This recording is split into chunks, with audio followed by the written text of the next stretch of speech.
Hello, dear listener, and welcome to our tale of curfew bells in medieval London. The day has exhaled its last warm breath over the river, and London loosens its bustle like a sailor untying knots with tired fingers. In the hush between market and moonrise, a bell waits in its high stone loft, a bronze lung about to breathe the city into quiet, timbers pale to velvet. The Thames turns to a strip of tarnished silver. Somewhere in Cheapside, the last pearmonger tucks his coins into a leather pouch.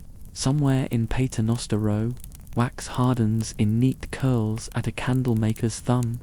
And up above, where gulls wheel like torn scraps of parchment, a sound the city knows by heart lifts from the belfry and spreads. Not a warning, not a scold, but a cover, soft as a cloak drawn over embers, old as the language that named it. Curfew, couvre-feu, cover the fire. Let the flames sleep. Let the streets sleep. Let the city keep its breath for the long blue hours. Tonight we walk those hours together through lanes that smell of bread and tallow, under latticed windows where candlelight blinks once and goes shy, past stone, wood, and heart. We will follow the bell to doors that close, to gates that bar, to a watchman's patient stride, and we will listen for another sound beneath the bell's known note. The hidden truth that curfew was never only a shutting down, but a holding close. Not merely a leash on night, but a lullaby for a city made of roofs and hope and tinder. The bell itself will tell us, if we are quiet, if we saunter, if we let the rain-washed air carry its story to our pulse. A hush, then.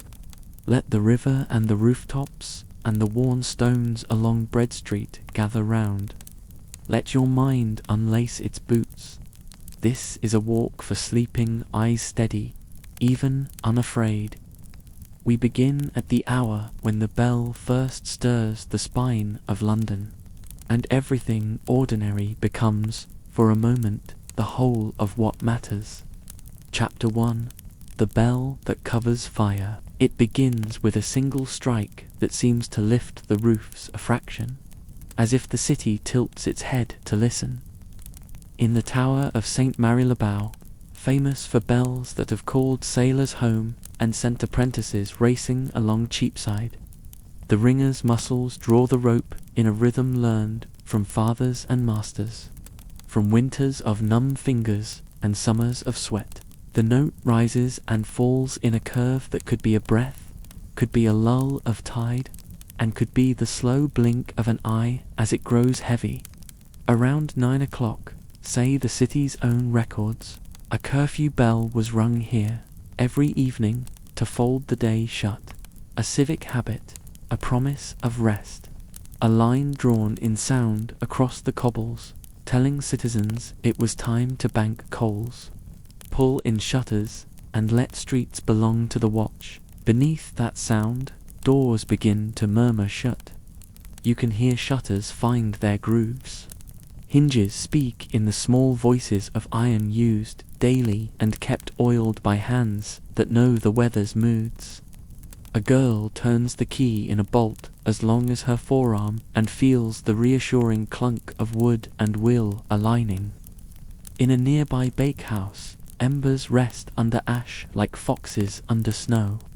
The baker's palms dusted with flour pat the oven's mouth and draw a cross in heat that no one sees. On the river, a wary man turns his boat toward the shadow of the bridge and tightens his scarf against the chill that tastes of wet rope, old oak, and weeds.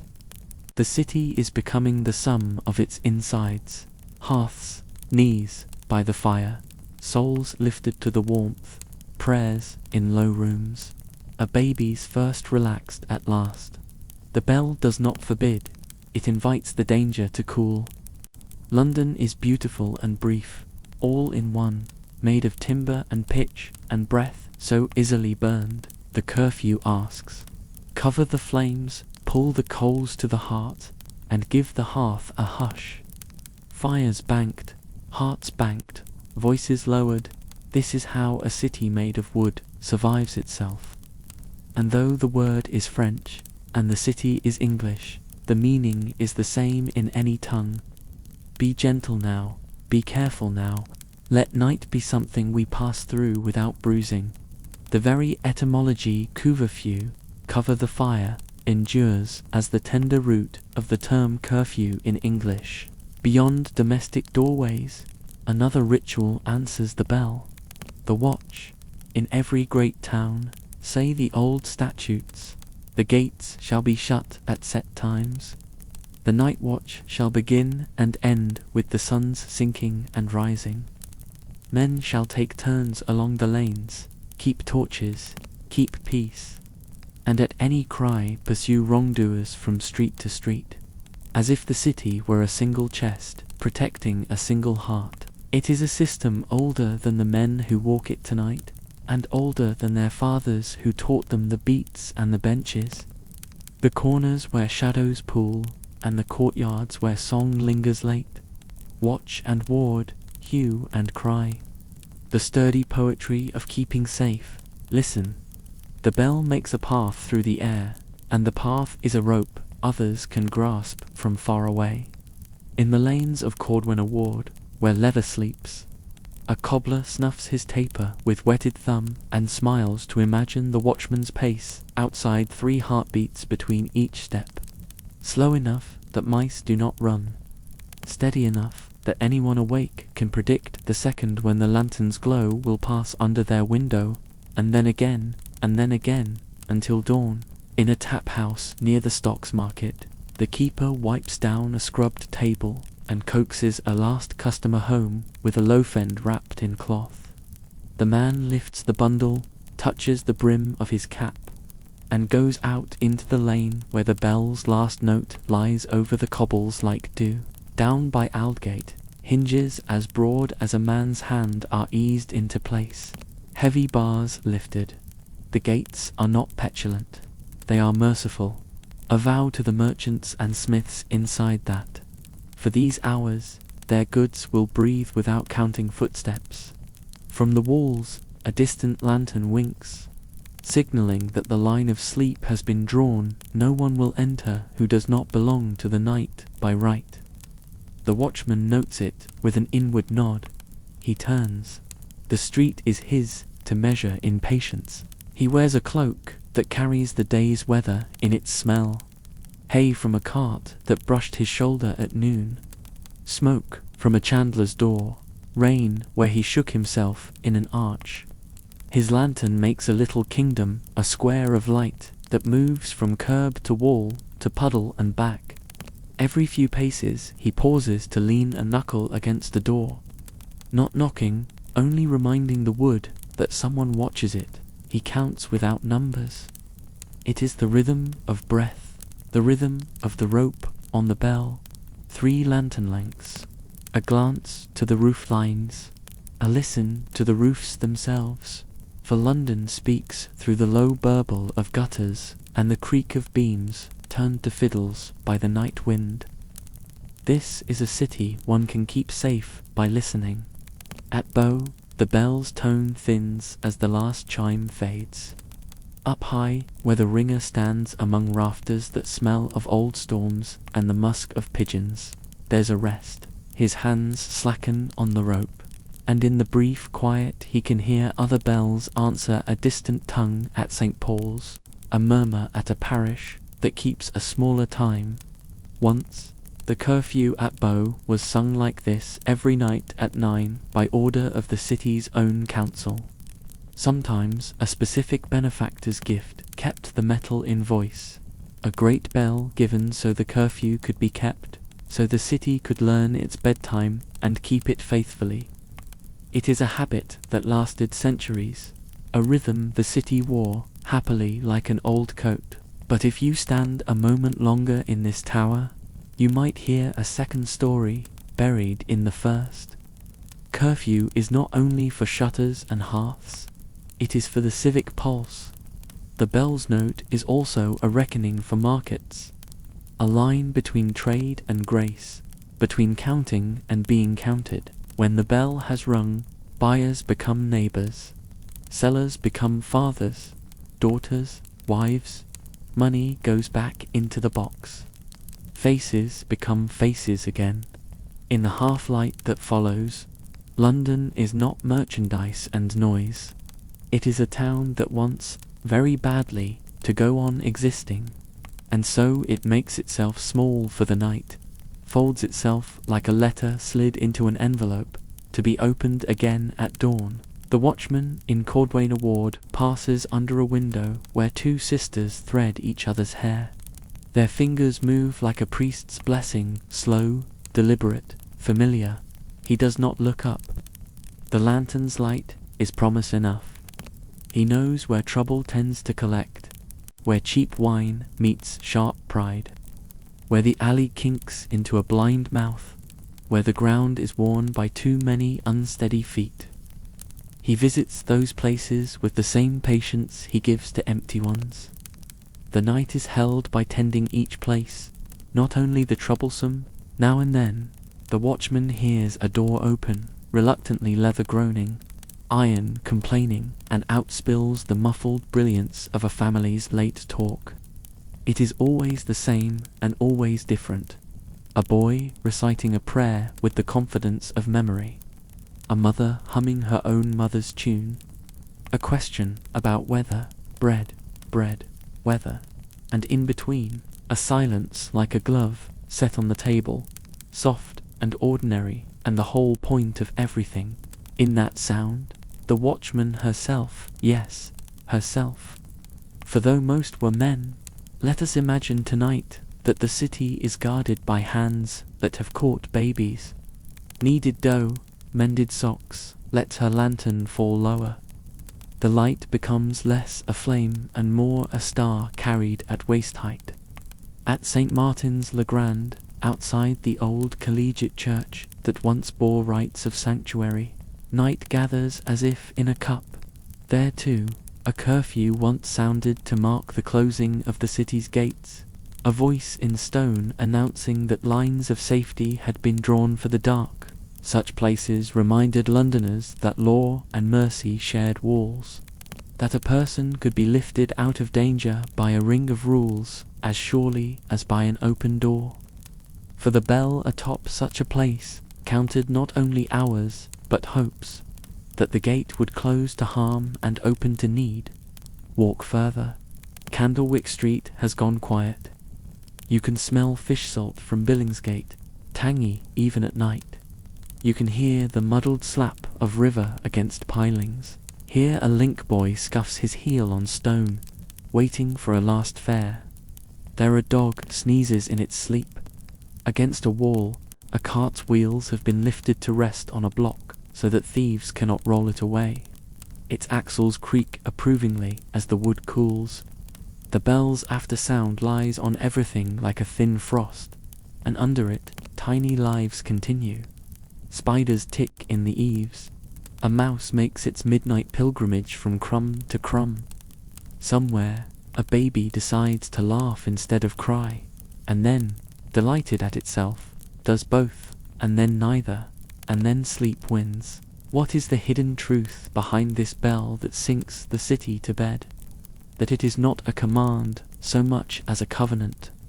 The curfew turns a crowded maze of lanes into a household. It is a collective act of tending. Cover the fire, yes, but also cover the weak, the tired, the young, the old. Cover the quarrel before it sparks again. Cover the greed that scurries under doorways. Cover the temptation to fling laughter too loud into the neighbor's thin sleep. If there is law in it, there is also love. For when the statutes speak of shutting gates and keeping watch from sundown to sunup, they are writing a lullaby that citizens themselves take turns to sing. And it works not by fear alone.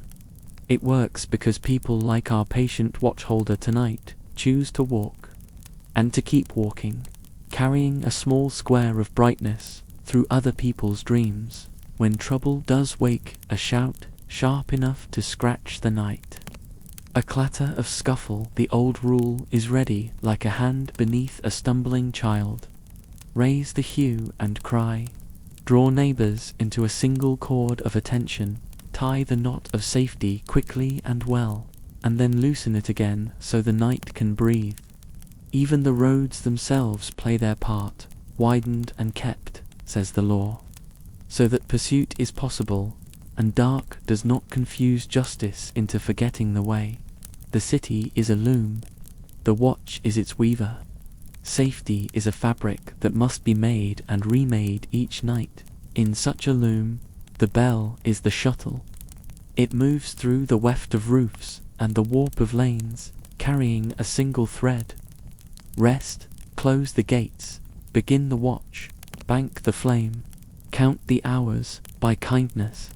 You can almost hear the statute itself turning into music in the ringer's hands, its dry words melting into bronze. At what times the gates of great towns shall be shut, and when the night watch shall begin and end. The phrase taps down the rope like a blessing. The city nods. By the time the bell's last echo has folded itself away into timber and roof, the sky has taken on that convincing depth only nights can manage, as if you could fall upward into it and swim. Stars appear over Ludgate, small bright panes that heal as soon as they prick. The watchman's lantern throws a square of light that surprises a cat into a sudden burst of dignity. It pretends it was always meant to be stepping from shadow to shadow like that. In a narrow court just off Bread Street, two men who had nearly quarrelled over the price of a bolt of cloth now share, with awkward tenderness, the silence that follows almost quarrel. Their faces loosen, their shoulders slump in the useful way that means sleep isn't far. From a casement, a low voice sings a melody that came with someone's grandmother from a village 100 miles away. It fits London naturally, as if the lanes had been waiting for it. There is peace in the ordinariness of it all. The peace is the point. We are used to drama, to tales of knives flashing and cloaks flaring. But the bell's hidden truth is that its greatest work is dull and miraculous. Nothing happens. A fire does not spread. A vendor is not robbed. A child sleeps straight through till dawn. The watch makes rounds and finds only doors behaving themselves, windows wearing their darkness like modest shawls. The river keeps its promises to the moon and does not slip its banks. And in that unremarkable night, a city figures out how to last another 1,000 mornings, in a chamber where a guild's parchment rolls are kept under lock. A clerk sits late with ink that glows like beetle wings, finishing the final lines of a tally. When the bell fades, he sands the wet words, breathes on them once, and smiles, because even sums deserve to sleep. He seals the scroll and puts it away with the feeling a father might have tucking a child under a blanket. He blows out his candle. In the bloom of the dark, his shoulders drop an inch. The lines in his forehead unknit. The bell has asked him to let the day end. Above, in Bow's tower, the ringer gathers the rope and wraps it with care. The bell itself rests enormous in the night air, a moon inside a stone hive. He knows that long before him and long after him, this bronze will speak the city's bedtime. Records say the council once ordered it. Benefactors once endowed it. Even folk legends wrapped themselves around it until people could swear they had been born. Within the sound of these bells, and that the sound itself made them Londoners, laid the map of the city under their skin. A bell can do that. A bell can bind a place to itself. If you stand in the lane below, you can almost feel the curfew as touch. A hand smoothing down the day's ruffled pelt. A palm pressed lightly to a door, like a mother making sure the latch has caught. The watch's lantern is far down the street now, a firefly moving at a human pace. It will come back. It always does. Between its passes, London is held not by fear, but by mutual keeping, the consent of thousands of hearts to small decencies. The bell is only the first line of the song. The rest is sung by the baker banking his ovens, the tapster quieting a rough laugh, the housewife smoothing a child's hair, the apprentice remembering to tuck the coal shovel back into its corner. Even the cats cooperate by sleeping where mice can see them. Even the river hushes its gossip. Behind every shutter, someone dreams, and if those dreams have sound, they might be the gentled echo of what the city has made of itself tonight. The soft clang made honey-sweet by distance. The toneless pulse of a footstep that is not there to frighten. The almost words of statutes turning back into human care in 100 little acts. The long, low hush of fire surrendered to ash, safe and waiting.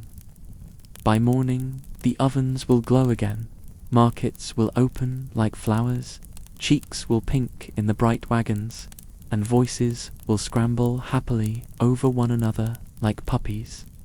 But for now, this, a bell that covers fire, and a city that believes in the ease of its own lungs. Chapter 2. The Long Lantern. The bell's last breath hangs over Cheapside like a silk veil, and then the city inhales the dark. In that breath, the work of keeping begins, the ancient rhythm London learned for itself, when gates were locks against chance, when roofs were tinder, when peace was a thing sown patiently, stitch by nightly stitch, lantern first, then step, cloak pulled close against the river's fine cold, a pause to listen, the roof beams murmur, the gutters answer, a window latch clicks into rest, the watch moves slow as trust, steady as prayer. They call it watch and ward, and it is both verb and vow. Long ago the rule was written, how the gates of great towns should be shut at set hours, how the night watch should begin and end, how a shout in the dark must be answered not by fear, but by the rising thread of neighbours, the old rope of hue and cry passing from hand to hand until danger is tied.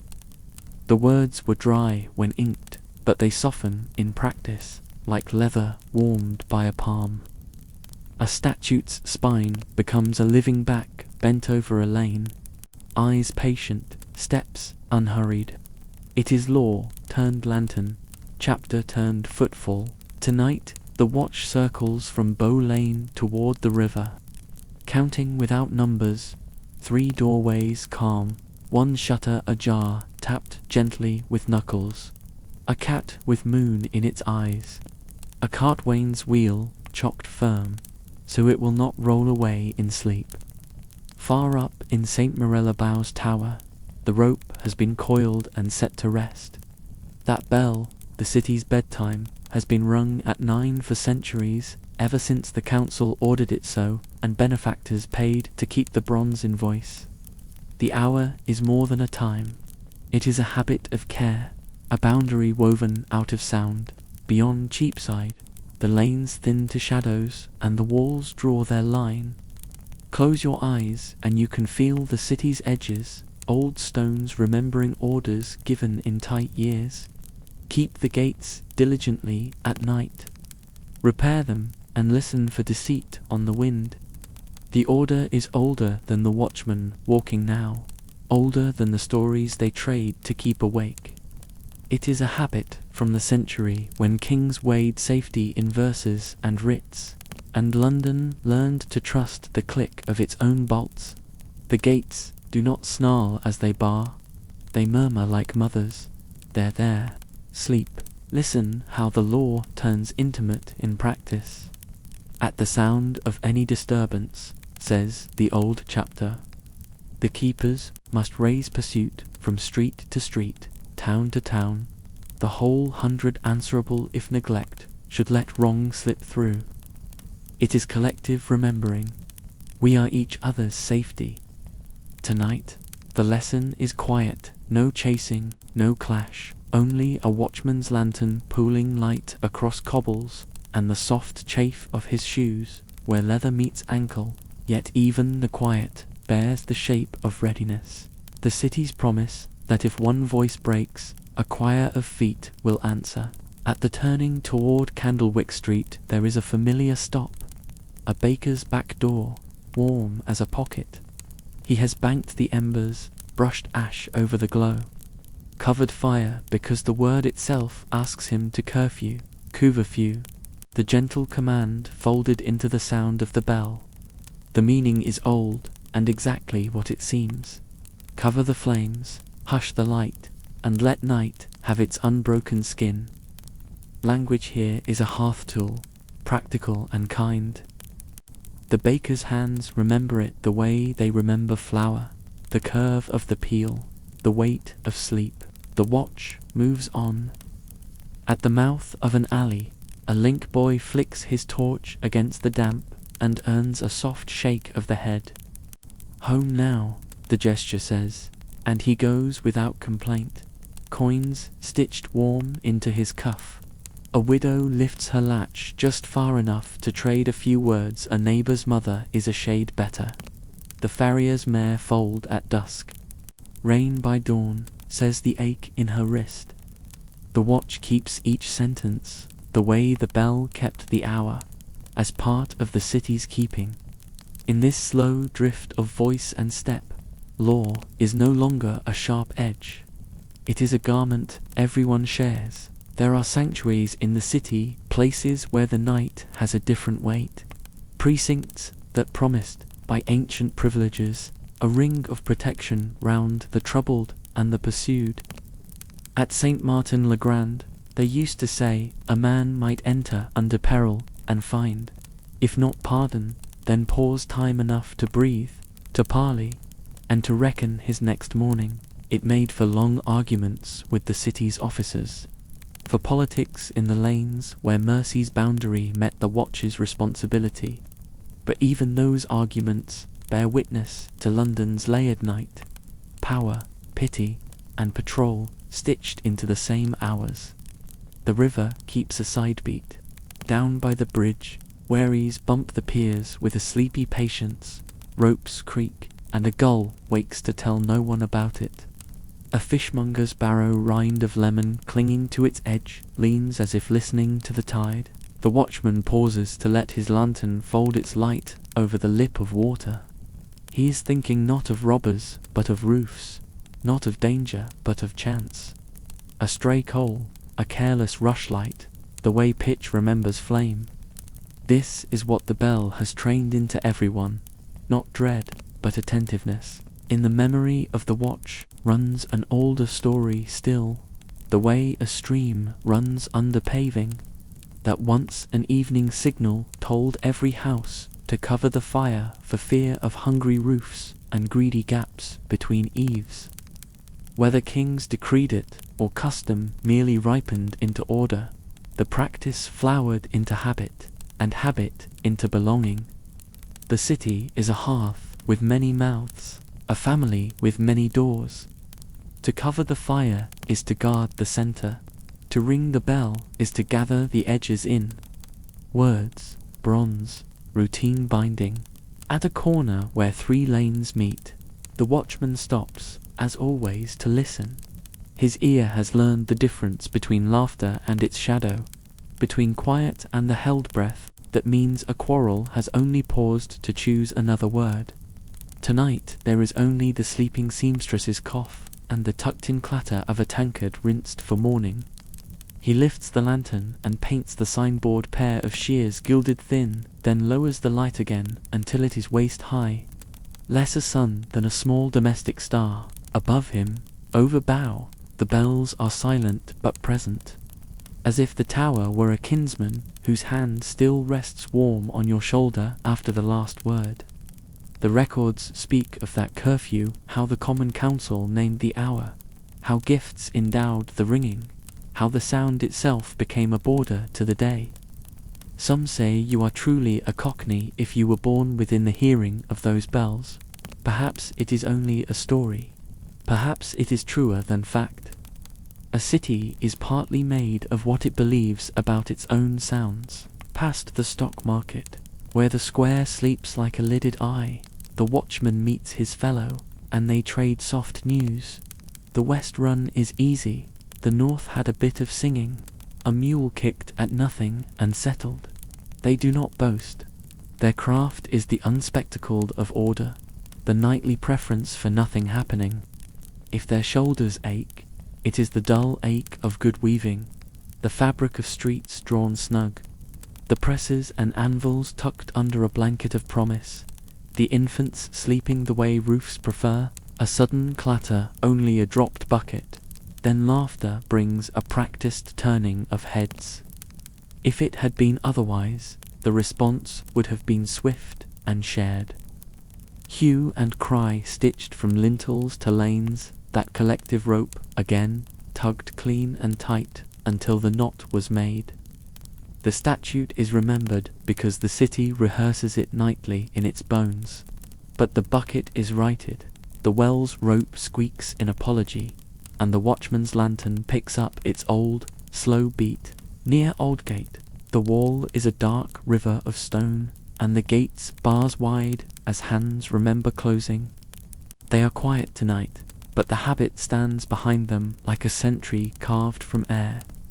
Once, repairs were ordered, diligence demanded, fear named and faced. Centuries later, the fear has softened into wisdom. Boundaries are kindness. The watchman touches iron lightly as one blesses bread.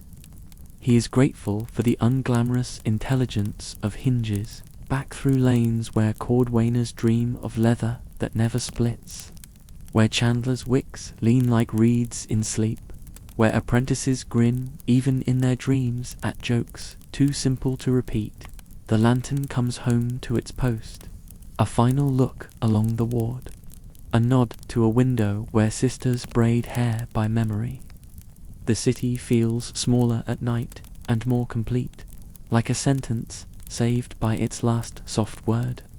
When the watchman finally leans his shoulder to the wall and lets the weight of his cloak become part of the stone, he is not alone. The bell is with him in its silence. The statute is with him in its tenderness. The thousand doors are with him in their simple obedience to dark. Somewhere, a mother turns in her sleep and tucks the blanket beneath a child's heel. Somewhere, a clerk inhales the peppery ghost of dried ink from his fingers and smiles without waking. Somewhere, the river thinks about fog and changes its mind. The city is both held and holding, contained and containing, a hearth whose edges know their task.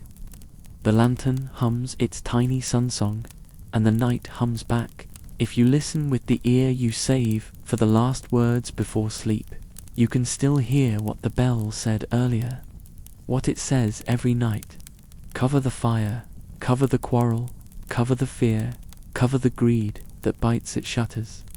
Not to smother, but to keep, not to end, but to ensure a dawn. The watch and ward is a lullaby long practiced, a choreography of kindness. The hidden truth is not hidden at all.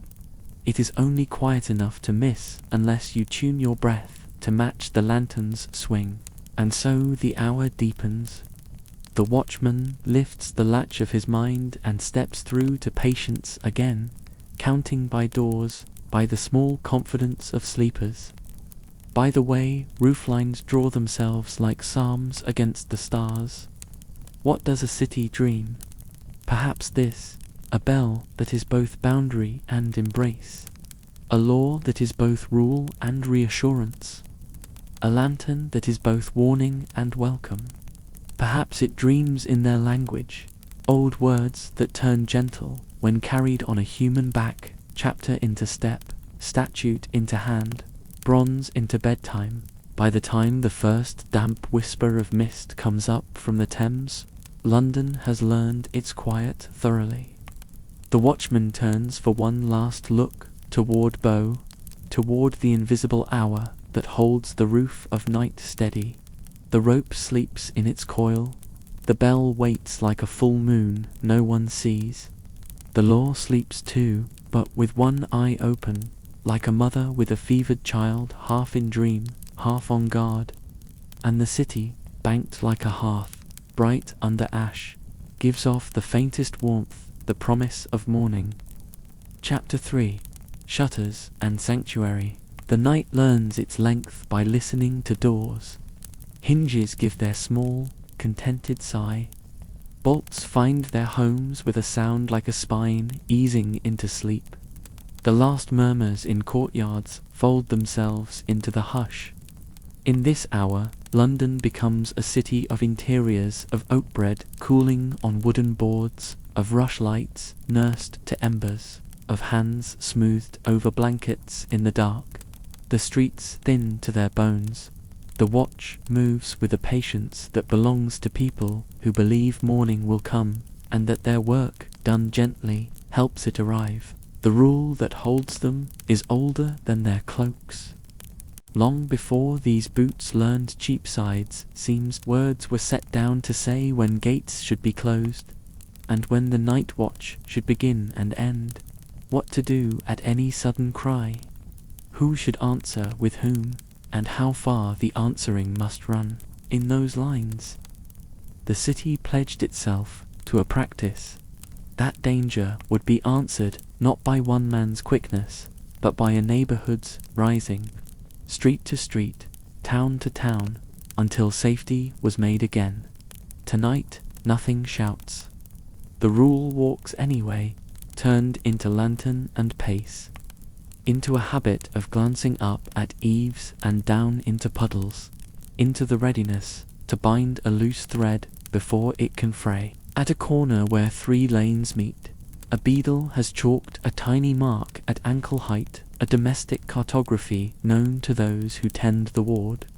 He and the constable shared bread here at dusk. They will meet again near the stocks at cockcrow.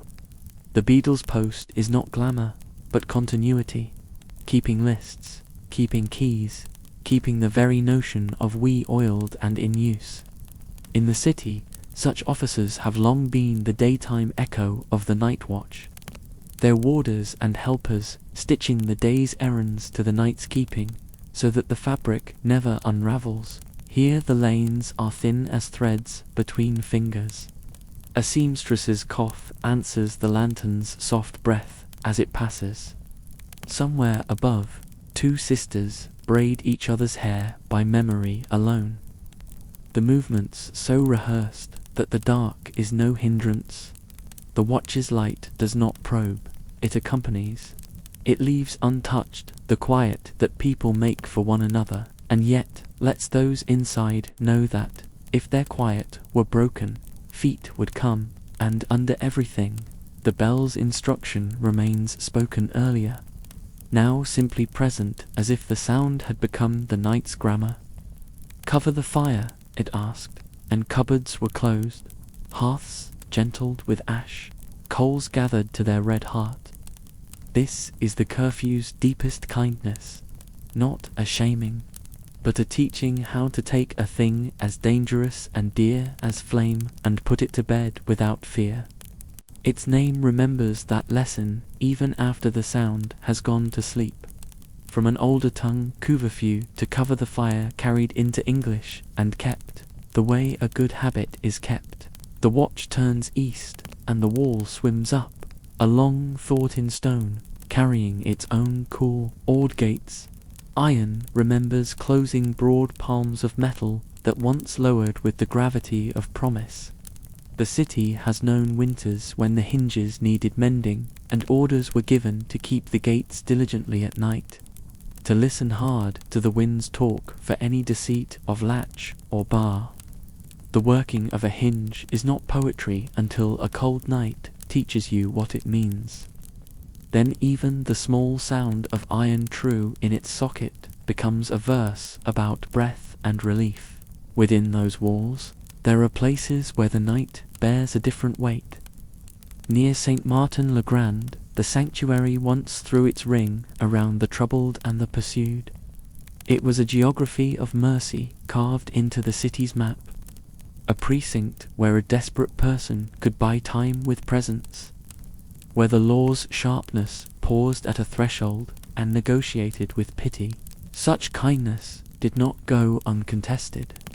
The city argued, sometimes fiercely, that sanctuary sheltered more than penitent souls, that it also warmed debtors and crafty hands, whose flight gnawed at the city's jurisdiction, and at the life of its crafts.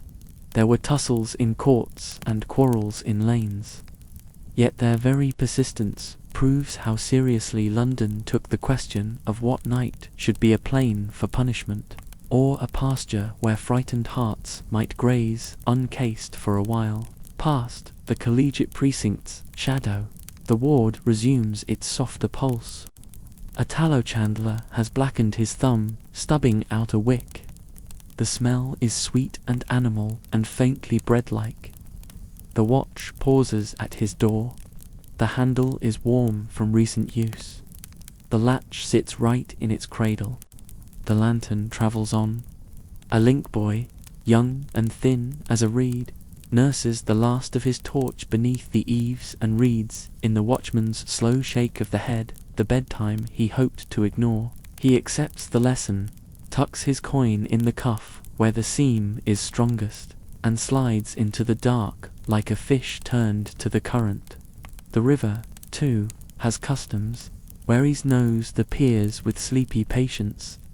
Rope complains softly of knot and weight. A gull makes work of rearranging silence. A beadle takes a share of bread from a pocket and smiles, salted, dense, and good for walking. They trade the ward over like a child who fell asleep in the cart, heavier for the sleeping, warm, perfect in trust. Behind them, the bell and the law keep a different kind of vigil. The rope lies as docile as a tamed snake.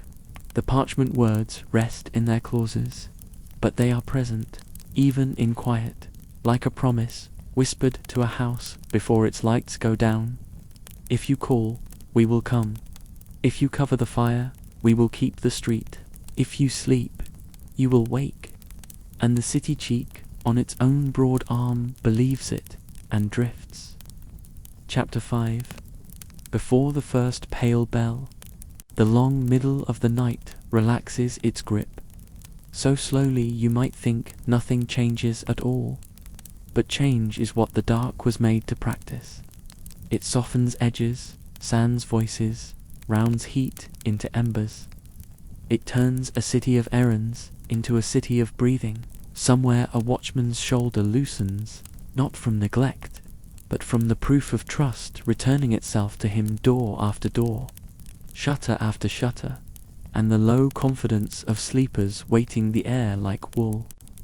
Somewhere a ringer, hours away from his rope, dozes with the memory of bronze still bright in his hands, as if the bell's circle had imprinted itself upon his palms where a pilgrim's token might rest.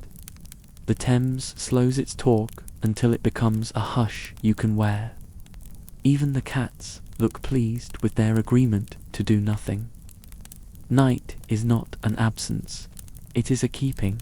If you have walked with the lantern these past hours, you know its tempo by heart.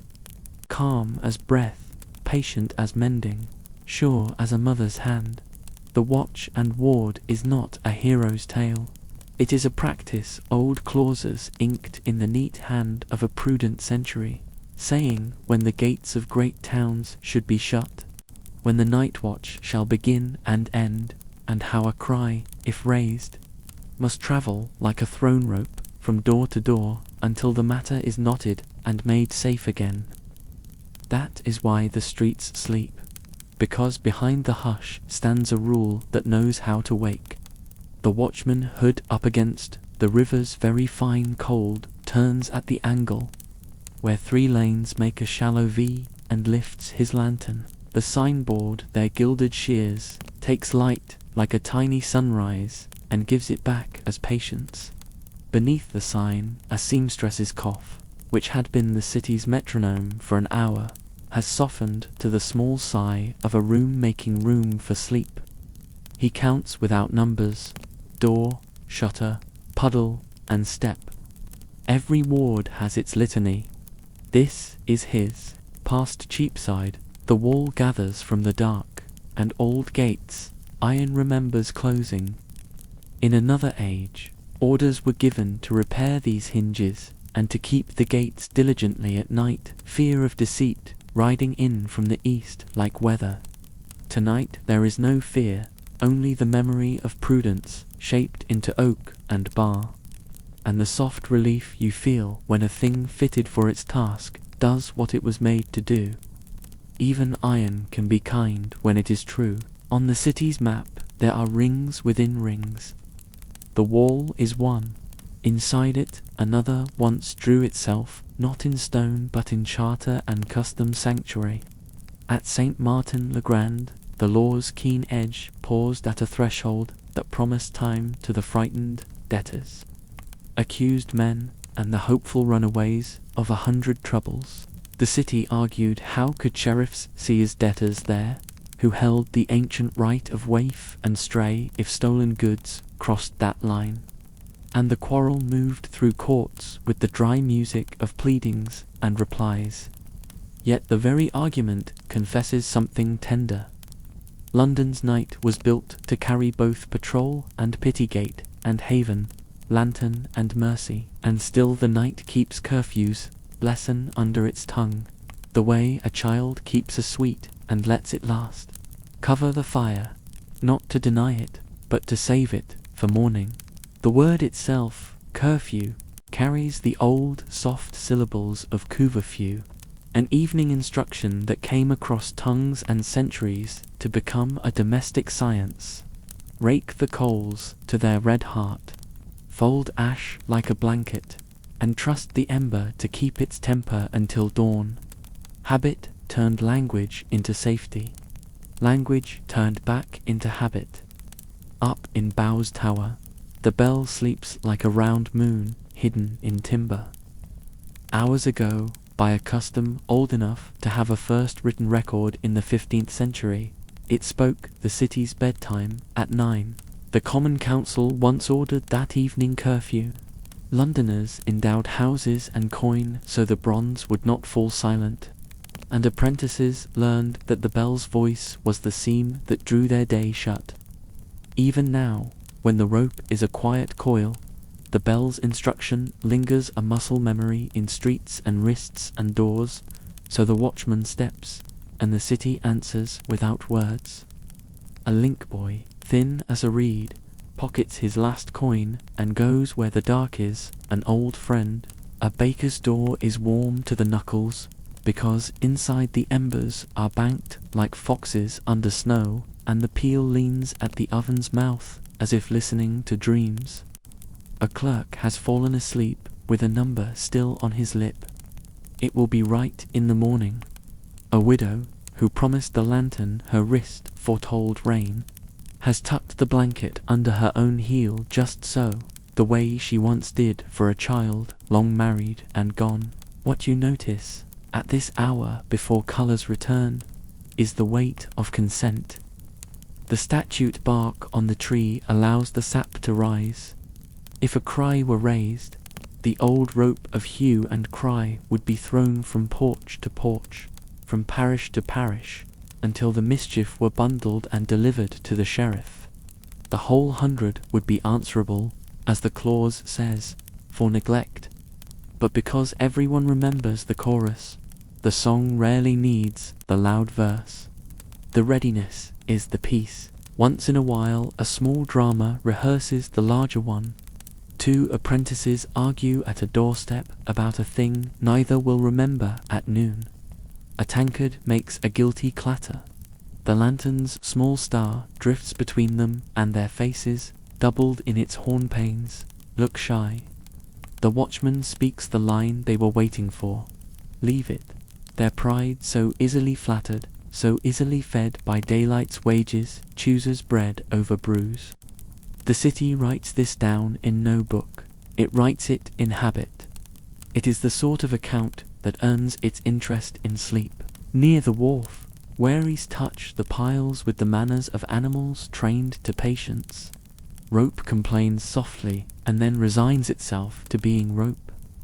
A gull wakes, considers an opinion, and then grows wise and keeps it. The lantern's circle of light folds briefly over the river's lip, the way a blanket is lifted and set. And water accepts the presence with a syllable that means both yes and she. There is no villain here. There is only one chance of being carefully outweighted. If you were to put your palm on Bow's stone at this moment, you might feel the ghost of ringing the way a plucked string leaves a taste in the wood. London's first written memory of that curfew stands in church and city records. In 1469, the order was made for a 9 o'clock bell each evening, and soon after, gifts were set aside to keep the ringing certain. The sound became a boundary and then an embrace, a rule and then a kindness, an hour and then a habit. That is how cities last. Dawn prepares itself the way a careful woman dresses a sleeping child, one button, then another, not to wake her too fast. The black first loosens, then shapes declare themselves. Then the first thin color appears like a rumor everyone hopes is true. With it comes the day's first sounds, rehearsing backstage. A cart's wheel tested in the yard. A door lifted on leather hinges so it will not squeal. The throat of a crier cleared into his sleeve. The watchman hears these as benedictions. You may go, they say. We can take it from here. But before he leaves his ward, there is a last small circuit, because the end of keeping ought to be as careful as its beginning. He touches the chalk at ankle height that he and the beadle made hours ago, not to bless it, but to honor the memory of a promise kept. He looks up at the casement where two sisters braid each other's hair by memory. This morning they sleep with their hands open, as if a task were completed. He lets his lantern hover beneath the signboard with the gilded shears until the gold lifts itself out of the grey. He looks toward the wall that sent cold into his palm and thanks the hinges without speaking. He breathes. What remains is the city's own hidden skill, learned over generations, to make safety out of ordinary decencies, to turn a statute into a streetlight that never needs oiling because it burns in people's minds. The bell's word that old French kindness carries forward. Cover the spark you hope to need. Keep what must be kept. Make rest a common project.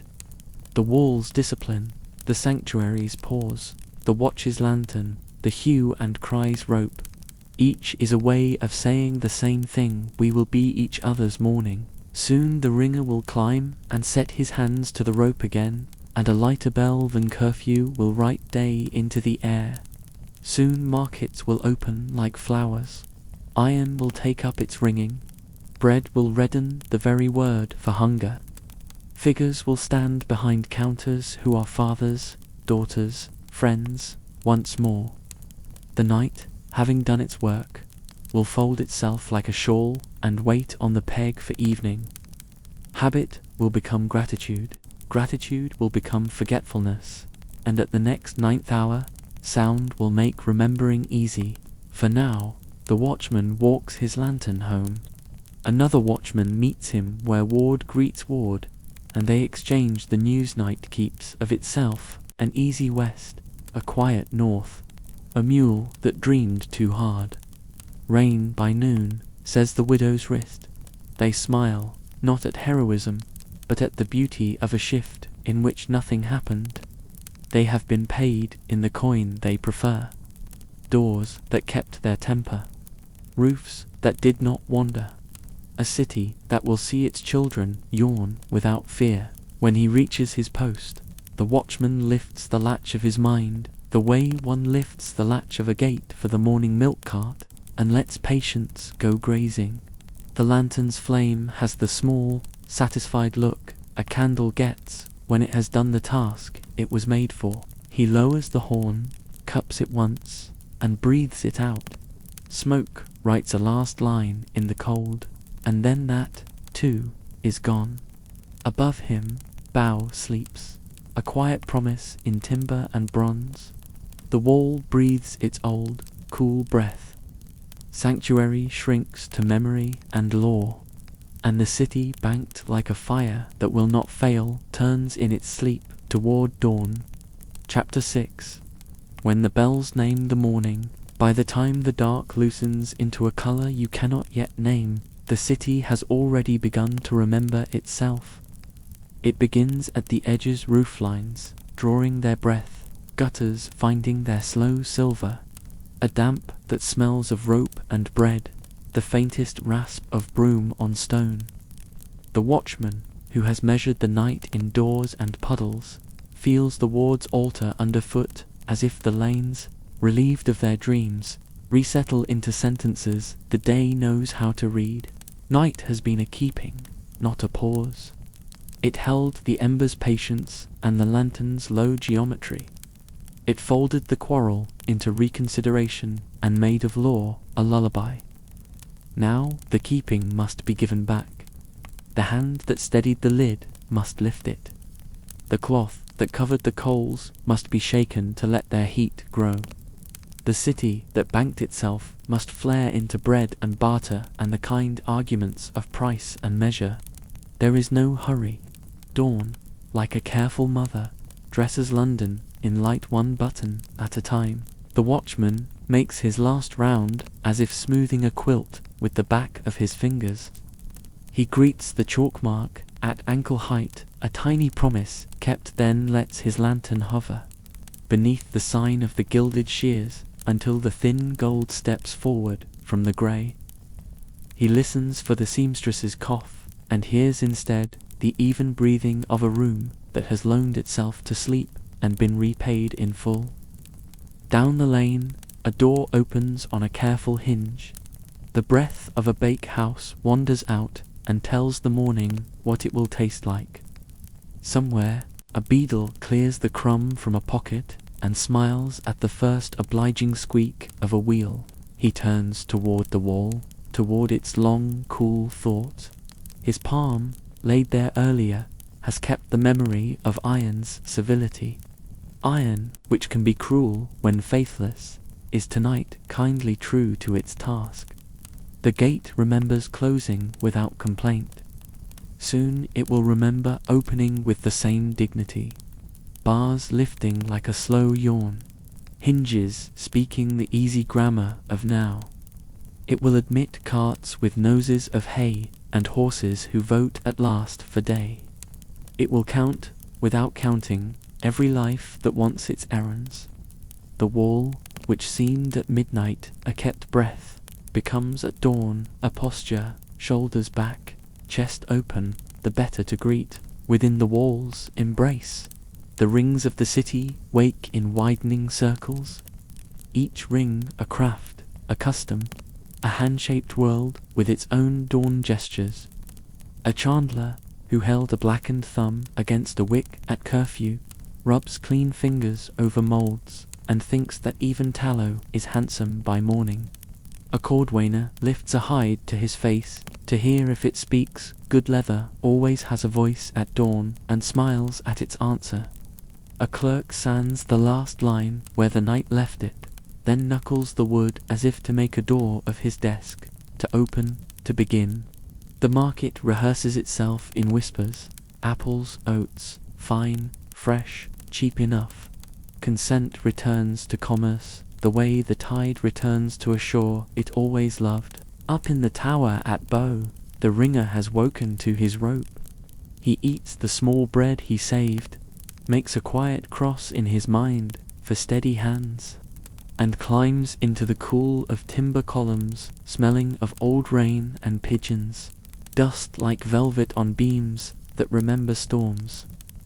The bell, a moon at rest, waits the way a heart waits between beats, not idle, but held in readiness, shaped to its purpose.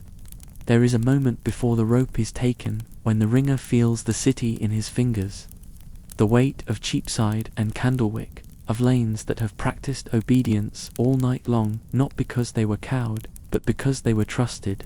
He takes the rope, and the rope takes him. The first peal, thin as linen and bright as water, writes a line across the sky. Not curfew now, but waking. A bell for matins or for market, for labour and errands and the opening of shutters. Sound moves like light you can hear. It lands on a cartwheel, a stall, a sill.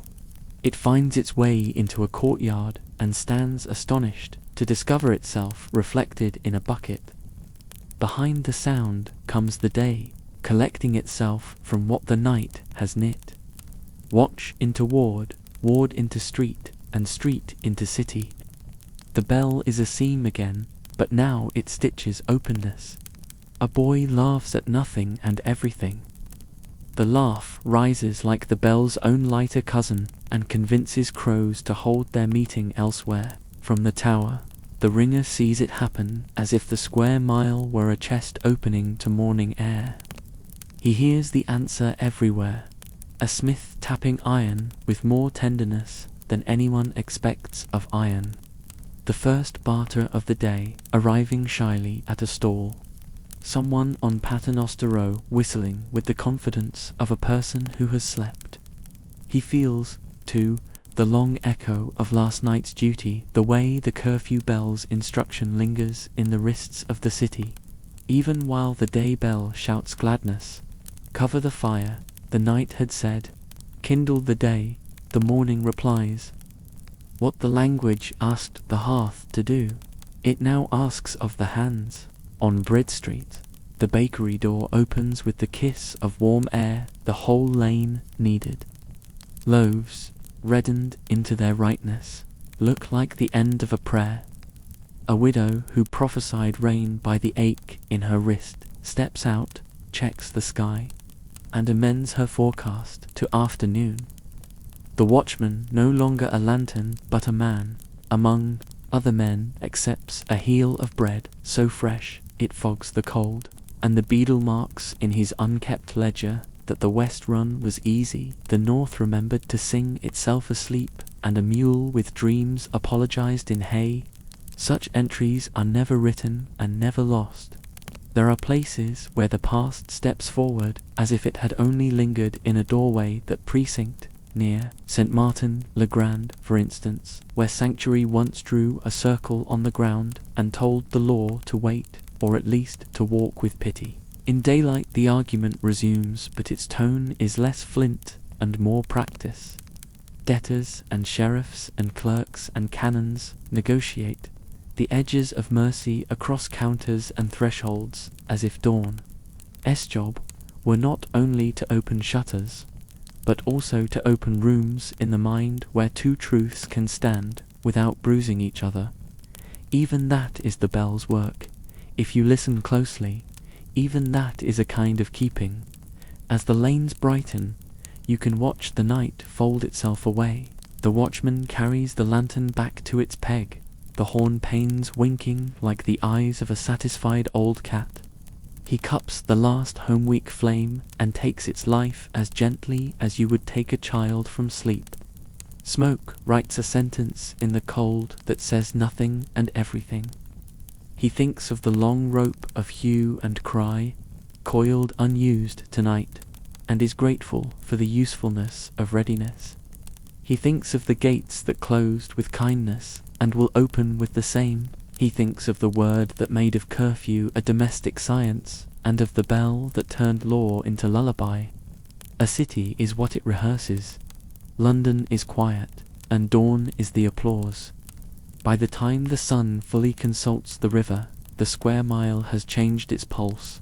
Market cries climb each other like vines. The clatter of ladles in a cookshop promises a noon hour that will require patience and pepper. Horses announce their intentions with hooves that learn their lesson again each morning. The lanes, which were at midnight like the inside of a held breath, are now an exhale of errands so complete that the watchman briefly wonders if the hush he tended was a dream. Then a bell lighter now, content to count rather than command, skips through the air, and he remembers. Both are true. The quiet was real. The noise is real. The city is a loom that needs both shuttles. He makes his report where ward meets ward. It is not long. It is not epic. It is exactly enough. Nothing happened. The phrase looks like an apology on the page. In his mouth, it is a benediction. Around him, apprentices with ears newly plaintive to daylight jostle, and merchants polish their patience the way they polish their scales. A mother insists on a cloak, and then relents to a scarf. A boy forgets both in his haste to belong to morning. The smiths argue about iron's temper as if arguing were oxygen. The cordwainer and the chandler trade stories about cats and rain. And from somewhere no one remembers to name, laughter crosses the lane as easily as swallows. The ringer, climbing down from bough with his shoulders pleasantly used, passes in the street the watchman whose patience just ended. They nod, brothers under different clocks. Neither takes credit for the mere miracle that the city is alive again. Both understand that their crafts are halves of a single care. The ringer keeps time so people can agree on the beginning. The watchman keeps quiet so people can afford an end. Between them stretches the night we have walked and the day we are entering, stitched by ropes and bells and the consent of many small obediences. Near the river, a wary man whose scarf has learned damper than most men care to learn pushes off from the pier into water that remembers the moon but is willing to borrow the sun. He listens for the old words a father might mutter to a boat at launch, steady, good, easy, now, and thinks the city speaks the same words to itself each morning and each night. He passes under the bridge where shadows were cupboards, and finds the light has put the cupboards back into walls. He will carry apprentices and ladies and baskets and secrets, one shore to the other, while the bells play their game with air and the lanes decide what kind of day they intend to be. There is, in this moment, the chance to say the thing we have followed through the dark. That curfew was never merely a clamp on joy. It was a covenant, a way to tend what would be needed later, a way to choose dawn long before dawn arrived. Curfew, cover the fire not to deny it, but to preserve it. The watch and ward, walk the lanes not to frighten, but to reassure. The hue and cry, keep ready the rope that binds neighbors into an answer, so that most nights need only a nod and a lantern. The gate, close with kindness, open with dignity. The bell, hold the hour in bronze until habit can hold it better. These are the names London has tried to give its love for its own continuance.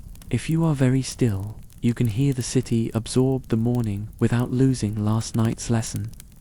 A child yawns with theatrical sincerity. A cart announces itself with a squeak that could be fixed by noon. A woman in a doorway rubs sleep from one eye and toast from the other. Somewhere, a door sticks in its groove and is coaxed free by a hand that knows the trick. Somewhere, a man forgets his hat and is saved by a neighbor who has remembered hats for a lifetime.